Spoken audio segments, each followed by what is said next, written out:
The baby monitor crackled to life at 2:17 a.m., just as I was peeling off my EMT uniform after the longest shift of my life.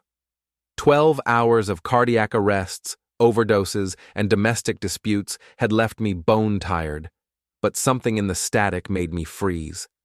"Mom, I'm telling you, it's foolproof." Dana's voice drifted through the kitchen speaker, clear as day. She must have forgotten to turn off the receiver upstairs.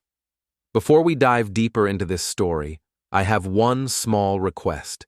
Please subscribe, drop a like, comment, and hit that hype button to boost this channel so more people can discover these incredible Reddit stories. I should have walked away, should have minded my own business. Instead, I found myself creeping toward the counter like some kind of burglar in my own home. Once this baby comes, I'll have everything I need to dump Caleb. Child support, alimony, the whole apartment.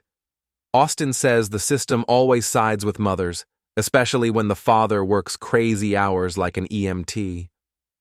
Austin Reed, that smug piece of garbage from the dental office where Dana used to work. The same Austin who'd been texting my wife at all hours, sending her gym selfies and restaurant recommendations I could never afford.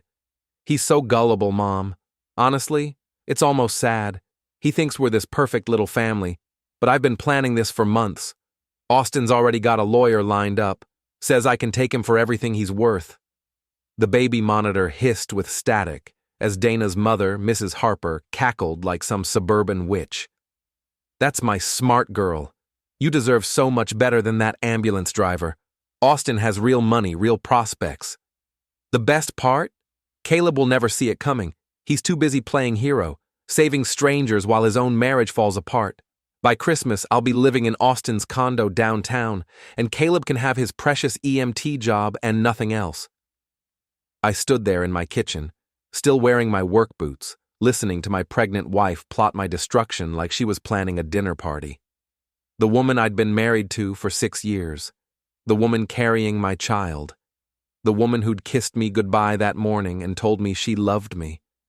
Guess I was the last to know my marriage had an expiration date. Should have checked the label. My hands shook as I pulled out my phone and hit record. Every word, every laugh, every casual mention of taking everything he's worth went straight into my digital evidence file. Dana kept talking, oblivious to the fact that her grand plan was being documented in real time. "Austin says we should wait until after the baby's born. Make sure I look like the devoted mother who got abandoned by her workaholic husband. He's even got stories ready about Caleb being emotionally absent, never home, probably seeing other women on those late-night calls." "Brilliant," Mrs. Harper purred. "And if he fights it?" "He won't. Austin's done this before with his ex-wife. Says guys like Caleb always just roll over and take it. Too proud to make a scene, too broke to fight back properly." That's where they were wrong. I'd been an EMT for 8 years. I'd seen enough domestic situations to know exactly how these things played out, and I'd learned something valuable from all those late-night calls. Documentation is everything. Evidence wins cases. And revenge, when served properly, is a dish best prepared with meticulous planning. The conversation ended with Dana promising to call her mother tomorrow with more details. I waited until I heard her footsteps on the stairs, then quietly moved to my laptop. By 3 a.m., I'd transferred half our joint savings into an emergency account she didn't know existed. By 3:30, I'd made copies of every financial document we owned. By 4 a.m., I'd sent an encrypted email to Miriam Keller, the toughest family lawyer in the city. Dana found me asleep on the couch the next morning, still in uniform. "Rough night?" she asked, rubbing her belly with theatrical concern. "You work too hard, honey. You should think about getting a desk job, something more stable. For the baby." I looked up at her through bleary eyes, this woman who'd been systematically planning to destroy my life, and smiled. "You're absolutely right, sweetheart. I should definitely think about making some changes." She beamed at me, probably thinking she'd planted another seed of doubt about my career. If only she knew she'd just handed me the perfect cover for the war I was about to wage. Miriam Keller's office smelled like leather and victory. She was 50-something, sharp as a scalpel, and had a reputation for eviscerating cheating spouses in divorce court. When I played her the baby monitor recording, her eyes lit up like Christmas morning. This is gold, Caleb, pure gold. But we need more. Audio alone might not be enough, especially if she claims it was taken out of context or doctored. What kind of more? Photos, texts, witnesses, financial records. We need to build a case that shows premeditation. Make it clear this wasn't just idle talk, but an actual conspiracy to defraud you. Over the next 2 weeks, I became a part-time private investigator. Dana made it easy. She was so confident in her plan that she barely bothered hiding her tracks. I found Austin's car parked outside our apartment complex 3 times while I was supposedly at work. I photographed the license plate, the timestamps, everything. The texting got bolder, too. Dana would giggle at her phone during dinner, typing away while I tried to make conversation about baby names and nursery colors. One night, while she was in the shower, I caught a glimpse of her screen. Austin had sent her a photo of a diamond bracelet with the message, "For my future baby mama. Can't wait to spoil you properly." My future baby mama. The kid wasn't even born yet, and this parasite was already claiming ownership. I started documenting everything. Dana's sudden interest in expensive baby gear we couldn't afford. Her insistence that we needed to move to a bigger apartment downtown, coincidentally, 3 blocks from Austin's condo. Her new obsession with yoga classes that never seemed to involve actual yoga. "I'm meeting some other moms from class for lunch," she'd say, then spend 3 hours at the Riverside Hotel bar with Austin. I knew because Tommy Martinez, one of my EMT partners, had seen them there twice. Austin would pick up the tab with flashy credit card flourishes, while Dana played the role of sophisticated woman about town. The breaking point came on a Thursday. I'd pulled a double shift and came home to find Dana on the phone with her mother discussing paint colors for the new place. "Austin thinks we should go with something modern. Clean lines, you know? Not like this dump Caleb picked out." This dump was a 2-bedroom apartment I'd been paying for single-handedly for 3 years. The same apartment where Dana had cried tears of joy when I carried her over the threshold after our wedding. Now, it was just another thing to abandon in her grand escape plan. That night, I made a decision. If Dana wanted to play games, I'd show her what a real player looked like. I started with social media. Dana had been posting constantly about her pregnancy, painting herself as a devoted wife and mother-to-be. But she'd also been posting photos from expensive restaurants and shopping trips that didn't match our budget. I screenshot everything, building a timeline of her increasingly lavish lifestyle. Then I got creative. Austin worked at Premier Auto Sales, one of those high-end dealerships that sold overpriced cars to people trying to impress others. I drove by during my lunch break and watched him strutting around in his expensive suit, probably calculating his commission on my future alimony payments. I parked my EMT truck right next to his pristine BMW and waited. When he came out to move it, I was ready. "Hey there," I called out, walking over with a friendly smile. "Nice car. Must be doing well for yourself." Austin looked me up and down, taking in my uniform and work boots. "Can't complain. You work around here?" "EMT, just grabbing lunch between calls. You know how it is, always on the go, serving the community." His smile turned condescending. "That's noble, important work, I'm sure, though I imagine it doesn't pay much." "Enough to take care of my family. Speaking of which, my wife mentioned she knows you from somewhere." "Dana Foster? Pregnant, about this tall?" I gestured vaguely. "She said you two work together." The color drained from his face, but he recovered quickly. "Oh, right. Dana. Sweet girl. How's she doing?" "Wonderful. Really excited about becoming a mother. Says it's going to change everything for us." Austin's jaw twitched. "I'm sure it will." I leaned against his car, just casually enough to leave a small scratch on the paint. Well, I should get going. People to save, lives to protect, you know, husband and father duties. As I walked away, I heard him cursing under his breath about the scratch. It wasn't much, but it was a start. A little reminder that I wasn't as oblivious as they thought. That evening, Dana was unusually quiet during dinner. Austin had probably told her about our encounter, and now she was wondering how much I knew. I played dumb, asking about her day and discussing baby shower plans like nothing had changed. But everything had changed. The naive husband they were counting on had been replaced by someone who understood the rules of their game. And I was about to show them both that I played to win. The next phase required patience and precision. Dana's confidence was growing daily, and with it, her carelessness.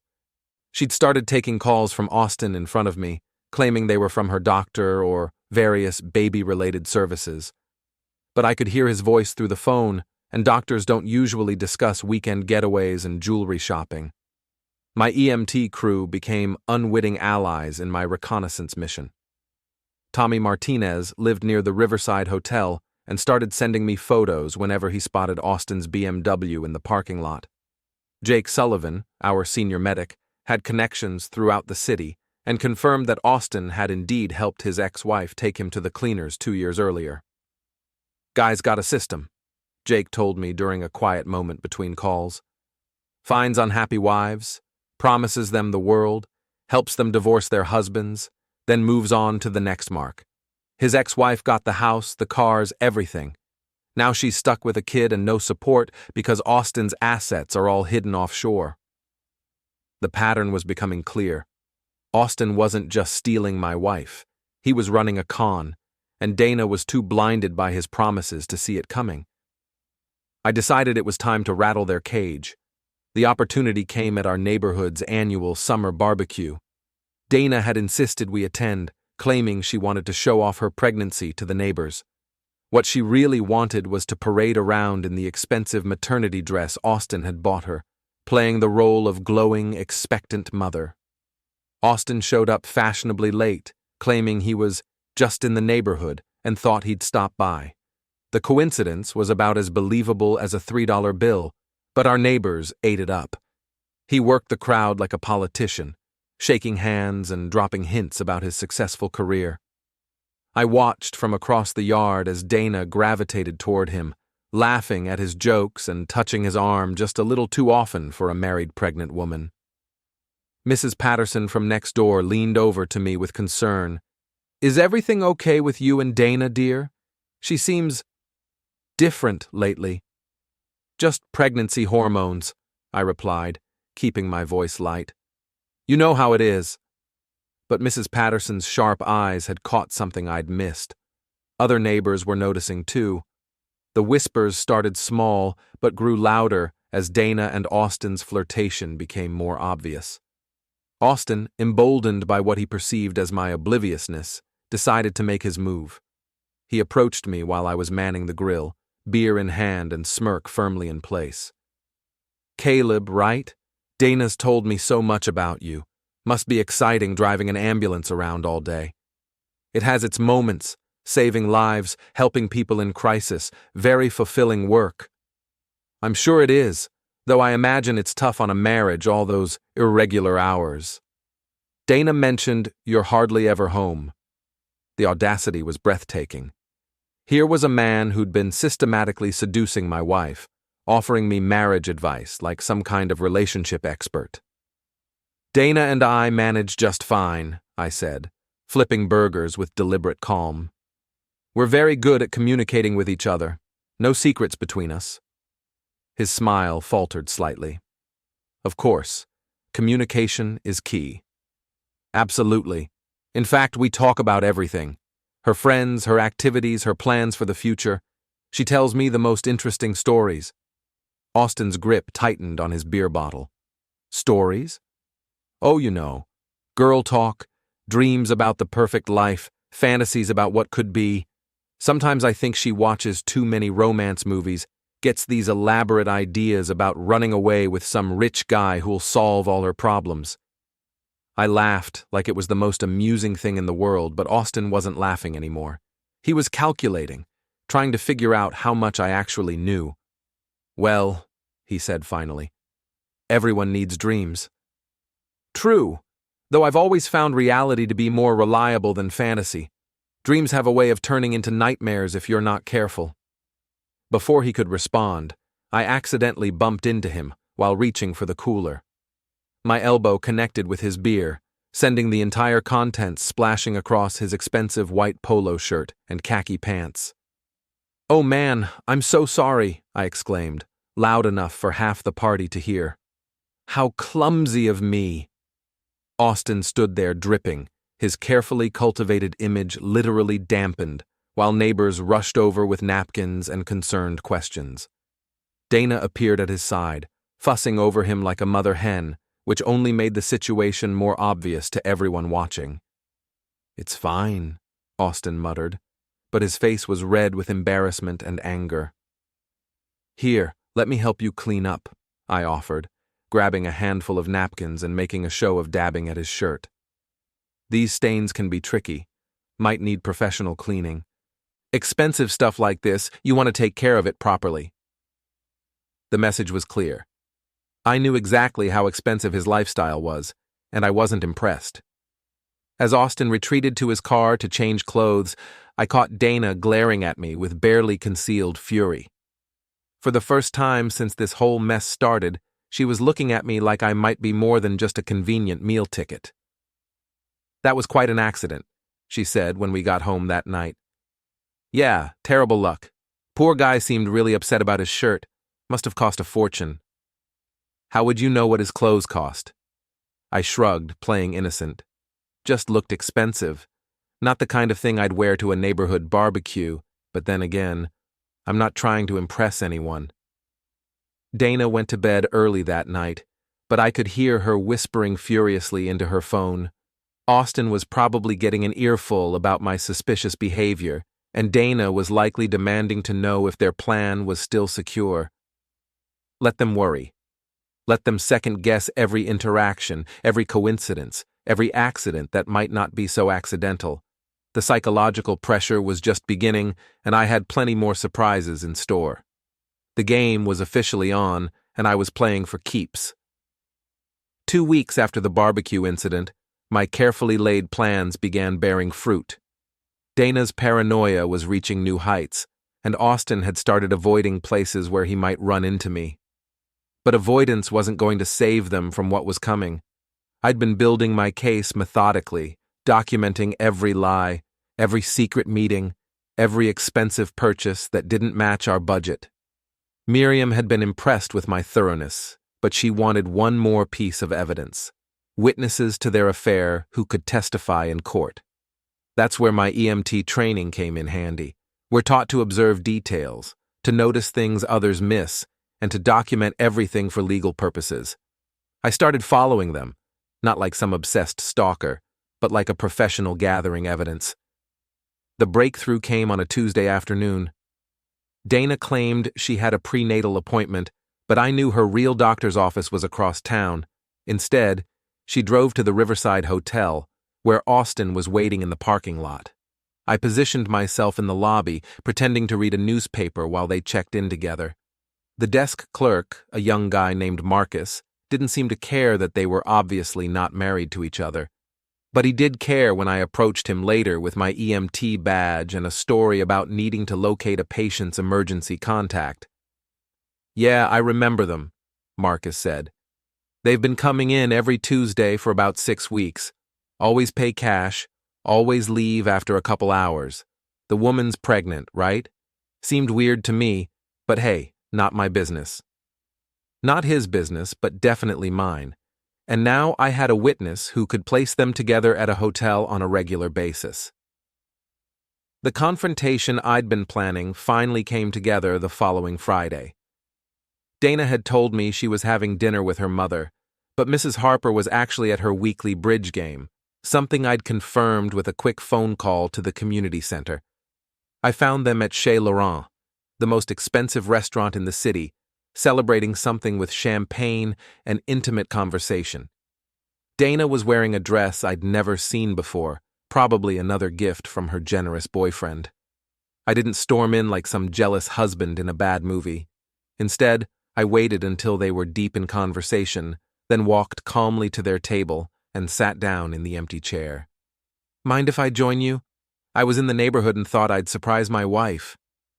Dana's face went white. Austin looked like he'd swallowed his tongue. The other diners nearby suddenly found their meals very interesting. "Caleb," Dana stammered, "what are you doing here?" "Having dinner with my pregnant wife and her friend. Austin, right? We met at the barbecue. How's that shirt working out for you?" Austin recovered his composure faster than Dana. "This is awkward. Dana and I were just discussing some business matters." "Business? What kind of business does a dental assistant have with a car salesman?" "Former dental assistant," Dana corrected quickly. "And Austin's been helping me with some financial planning for the baby." I nodded thoughtfully, signaling the waiter for a menu. "Financial planning. That's smart thinking. Though I have to say, this seems like an expensive place for a business meeting. Must be some pretty important planning to justify a $100 bottle of champagne." The waiter appeared, clearly sensing the tension but maintaining professional composure. "Will you be joining them for dinner, sir?" "Actually, I think they were just finishing up," I said pleasantly. "Weren't you, honey? You mentioned you wanted to get home early tonight. Something about being tired." Dana's eyes darted between Austin and me, trying to calculate her best move. Austin was no help. He looked like he wanted to disappear into the floor. "Yes," she said finally. "I am feeling a bit tired." "Pregnancy will do that to you," I agreed. "All those hormones, all that stress. It's important to avoid unnecessary complications during such a delicate time." The word complications hung in the air like a threat. Austin got the message. "Well, this has been enlightening," he said, standing up and throwing cash on the table. "Dana, we can continue our discussion another time, when you're feeling better." "Oh, I think Dana's going to be feeling much better very soon," I replied. "Aren't you, sweetheart?" Dana nodded mutely, gathering her purse with shaking hands. As we walked out together, I could feel the stares of other diners following us. By tomorrow, half the city would know that Caleb Foster had confronted his cheating wife and her boyfriend at the most public restaurant in town. In the parking lot, Dana finally found her voice. "How dare you embarrass me like that?" "Embarrass you?" I thought I was being quite civilized. I could have made a much bigger scene. "You had no right to follow me." "Follow you? I told you. I was in the neighborhood. Though I have to say, it's interesting that you immediately assumed I was following you. Guilty conscience, maybe?" Austin, who'd been trying to slink away to his car, turned back with renewed confidence. "Look, Caleb, I think there's been a misunderstanding here." "Has there? Please, enlighten me." "Dana and I are friends. That's all. She needed someone to talk to, someone who understands what she's going through." "And what exactly is she going through?" Austin glanced at Dana, who gave him a barely perceptible nod. "She's been feeling neglected, lonely. You work so much she barely sees you. She needed emotional support." I laughed, a sound with no humor in it. "Emotional support. At hotels. With champagne. How very therapeutic." "It's not what you think," Dana said desperately. "Really? Then what is it exactly? Because from where I'm standing, it looks like my pregnant wife is having an affair with a man who specializes in helping women divorce their husbands. But please, tell me what I'm missing." The silence stretched between us like a chasm. Finally, Austin made his fatal mistake. "Maybe if you were a better husband, your wife wouldn't need to look elsewhere for companionship." The words hung in the air for a moment before I smiled. "You know what, Austin?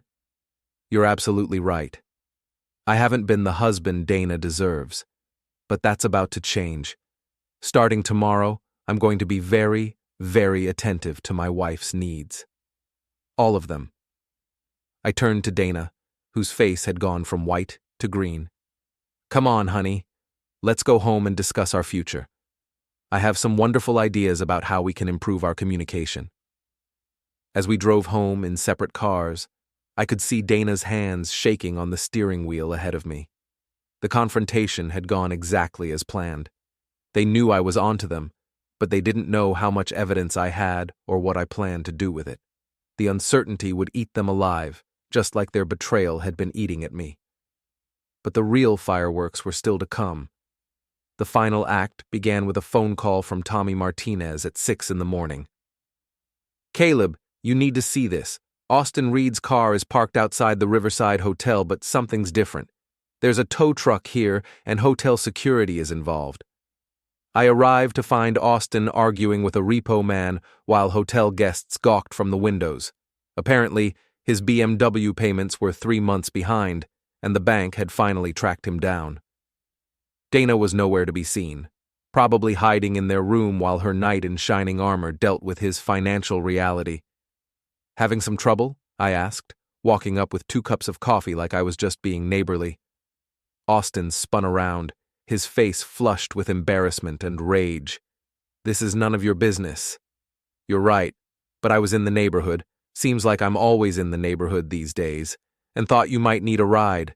Where's Dana? She's not here. Really? Because that's her car in the parking lot, the one I make the payments on. The repo man looked up with interest.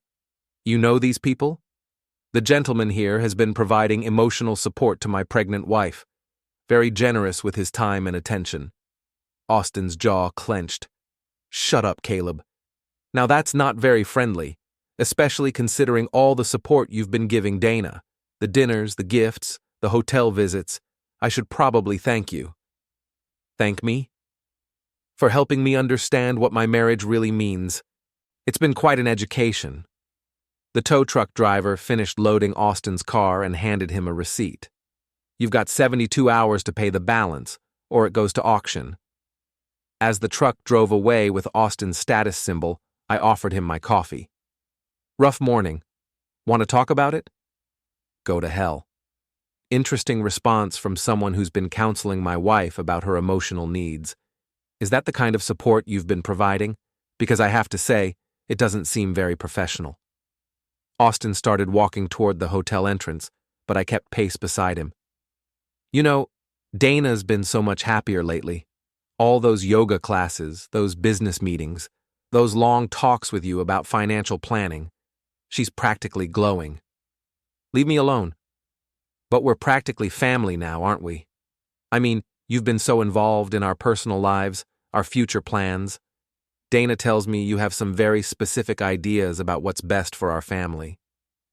We'd reached the hotel lobby, where other guests were pretending not to listen while obviously hanging on every word. Austin was trapped between his public humiliation and his need to get away from me. This isn't over, he muttered. Oh, I completely agree. In fact, I think we're just getting started. That afternoon, I put the final phase of my plan into motion. Dana came home from her doctor's appointment, another lie, since I'd called her actual doctor and confirmed she hadn't been seen in 2 weeks, to find me sitting at the kitchen table with a stack of papers. We need to talk, I said. She sat down cautiously, eyeing the documents. About what? About our future, our family, our finances. You know, all those things you've been discussing with Austin. I don't know what you mean. I slid a photo across the table. Dana and Austin entering the Riverside Hotel, time-stamped and dated. This was taken last Tuesday, the same day you told me you had a prenatal appointment. Her face crumbled. Caleb, I can explain. I'm sure you can, just like you can explain these. More photos. Austin's car in our parking lot.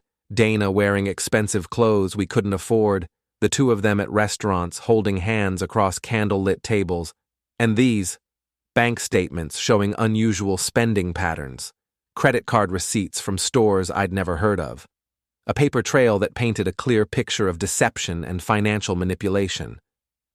And finally this. I pressed play on my phone, and Dana's voice filled the kitchen. Once this baby comes, I'll have everything I need to dump Caleb. Child support, alimony, the whole apartment. Dana's face went white as her own words condemned her. The conversation with her mother, the casual discussion of destroying my life, the cold calculation behind her pregnancy performance, all of it captured in crystal clear audio. Where did you get that? Baby monitor. You left it on during one of your planning sessions with Mommy Dearest. Very thorough discussion, by the way. I especially enjoyed the part about me being too gullible to see it coming. She started to speak, but I held up my hand. I'm not finished. See? While you and Austin were busy planning my financial destruction, I was doing some planning of my own. Turns out, conspiracy to commit fraud is a serious crime. Adultery might not be illegal, but systematically deceiving your spouse about your intentions during pregnancy, manipulating joint assets, and planning to perjure yourself in family court? That's a whole different story. I slid another document across the table. Divorce papers. Filed this morning. No fault, but with full documentation of adultery and financial misconduct. Miriam Keller sends her regards, by the way. She says your case is one of the most clear-cut examples of marital fraud she's ever seen. Dana's hands shook as she picked up the papers. You can't do this. The baby will be protected by a custody arrangement that ensures his or her best interests. Supervised visitation for you, given your demonstrated willingness to use the child as a weapon against me. No alimony, since you've been planning to abandon the marriage anyway. Child support calculated on actual income, not the inflated numbers Austin probably promised you. This is insane. You're destroying our family over a misunderstanding. I'm not destroying anything, Dana. You did that the moment you decided to treat our marriage like a business transaction. The moment you started planning to use our child as leverage for your personal gain. I stood up, gathering the papers. Oh, and one more thing. Austin's broke. Has been for months. That car that got repossessed this morning? 3 months behind on payments. The condo he promised you? He's being evicted next week. The jewelry, the dinners, the grand lifestyle he's been showing off? All credit card debt and borrowed money. Turns out his ex-wife got everything in their divorce, and he's been living on borrowed time ever since. Dana's face went from white to green. That's not possible. Call him. Ask him about his financial situation. Ask him about the eviction notice. Ask him about the repo man who took his car this morning while you were hiding in the hotel room. I walked toward the door, then turned back. You wanted to play games with people's lives, Dana. You wanted to treat marriage like a con job and children like lottery tickets. Well, congratulations. You just learned what happens when you try to con someone who's smarter than you think. The last thing I heard as I left was Dana frantically dialing Austin's number, probably getting his voicemail, because he was too busy dealing with his own financial collapse to answer. 3 weeks later, I was awarded full custody, pending Dana's completion of parenting classes and psychological evaluation. Austin disappeared entirely, probably off to find his next mark in another city. Dana moved back in with her mother, who suddenly stopped taking her calls once the neighborhood gossip network spread the story of her daughter's spectacular failure. As I sat in my apartment, paid for by my job, earned through my work, I felt something I hadn't experienced in months. Peace. The baby would be born into honesty instead of lies, raised by a parent who understood the difference between love and manipulation. Dana had been right about one thing. The baby was going to change everything. Just not the way she'd planned.